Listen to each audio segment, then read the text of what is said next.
Fala, seus cristãos cansados, graça e graça. Peraí, vamos pensar um pouquinho mais sobre essa ideia de graça. A gente viu ao longo dessa semana, né, que os reformadores enfatizaram bastante que a salvação é um presente gratuito de Deus na nossa vida, certo?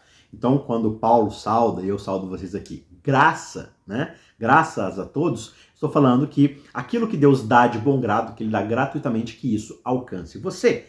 Então, se a salvação é um presente gratuito de Deus, qual que é o papel das boas obras na vida de um cristão? Hoje a gente vai mergulhar fundo nessa questão e explorar como é que as boas obras, de fato, elas se encaixam na vida cristã e elas fazem isso sem se tornarem a fundação da nossa esperança, né? Ou a nossa expectativa de salvação. E a gente também vai dar uma olhada, descobrir, através de Romanos 6, 15 a 18, como é que a justiça de Cristo é o único caminho para a salvação.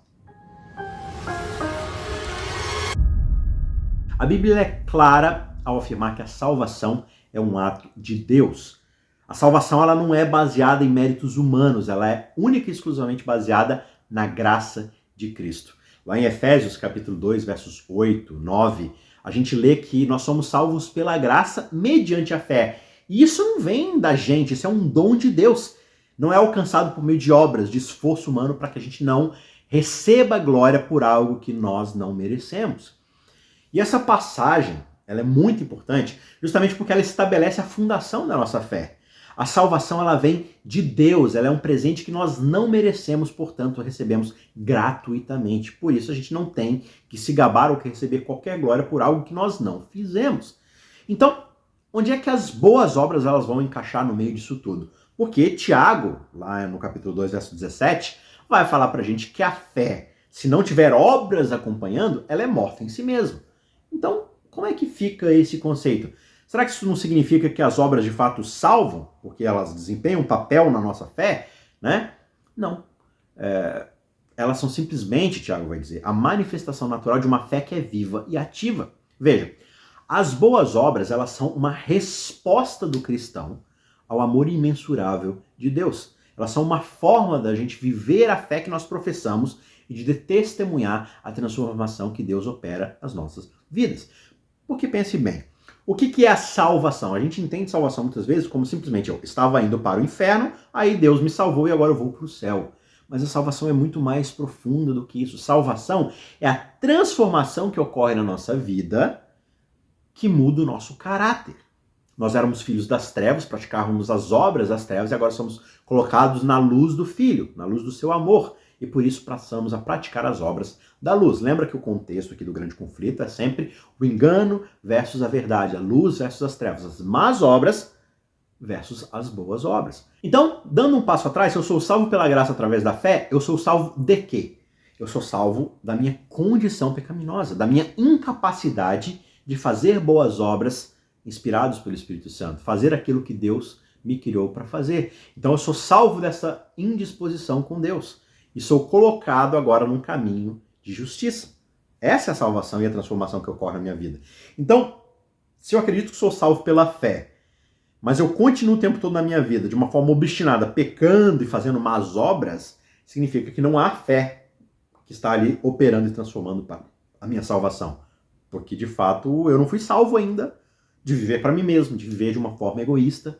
Então essa é a compreensão que Tiago quer fazer a gente entender. Né? Se eu digo que eu tenho fé, mas de fato a minha vida não mostra que eu fui transformado e salvo, então será que eu tenho fé de verdade? É isso que ele quer dizer com uma fé morta.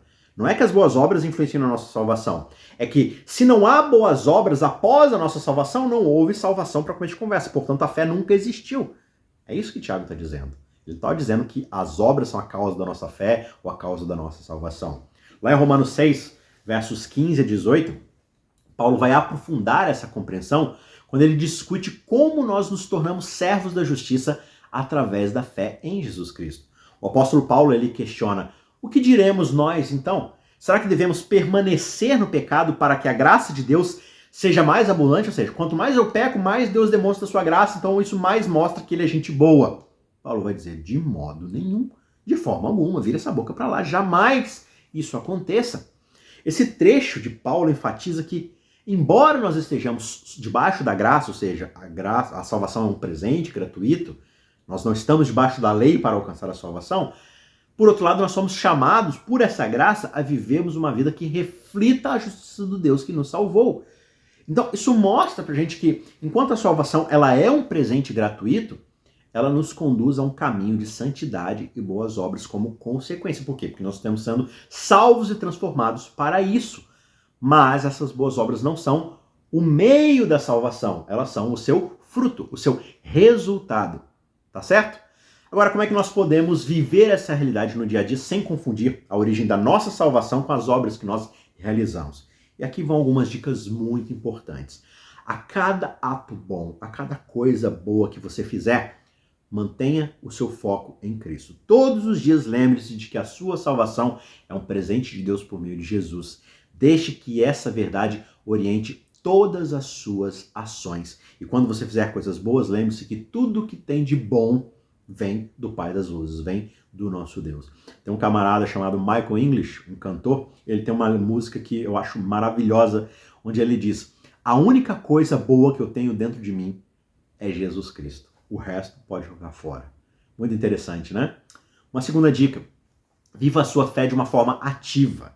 Engaje-se em atividades que reflitam misericórdia, amor, né? A graça e a bondade de Jesus Cristo. Isso pode ser desde ajudar o seu vizinho até participar de projetos comunitários na sua igreja, né? E assim por diante. Mas, de novo, com a mentalidade correta de que essas ações são feitas porque você não precisa se preocupar com a salvação. Já que você não precisa gastar energia buscando a sua salvação, gaste a sua energia trabalhando pelo próximo, porque você já foi salvo. Você não tem que se preocupar com isso. Uma terceira dica é: estude constantemente a palavra. Aprofunde-se na Bíblia para você entender melhor o caráter de Deus e o que ele espera de nós como resposta à nossa salvação. Então, as boas obras, elas são um componente essencial da vida cristã, mas elas não são a base da nossa salvação. Elas não são o fundamento e nem a garantia da nossa salvação. Elas são, sim, uma resposta àquilo que Deus já fez por nós, já fez na nossa vida. Elas são um reflexo da nossa transformação que ocorreu internamente. Romanos 6 lembra pra gente que nós somos chamados a sermos servos da justiça e vivemos uma vida que honre e que dê glórias a esse Deus e reflita a sua graça a todas as pessoas. Você gostou desse vídeo? Foi impactado por ele de alguma forma? Eu espero sinceramente que sim, que você tenha tirado o valor desse vídeo. E se você encontrou alguma coisa de boa nesse conteúdo, considere deixar o seu like. Parece insignificante, é uma bobeira, mas isso ajuda o algoritmo do YouTube a entender: não, o conteúdo é legal, as pessoas estão gostando, vou mostrar para outras pessoas. E aí o vídeo é mais distribuído, então você ajuda demais a gente. E se você quiser comentar aqui abaixo como é que você vê o papel das boas obras na vida cristã, na sua vida em particular, pode compartilhar aqui o seu pensamento e também compartilhe esse vídeo para ajudar outros a entenderem essa mensagem tão poderosa da graça e da justificação pela fé. Se inscreva aqui no nosso canal para mais insights, mais estudos bíblicos e lembre-se, juntos nós podemos crescer na graça e no conhecimento de nosso Senhor Jesus Cristo. Vamos juntos viver a nossa fé com ação e com amor.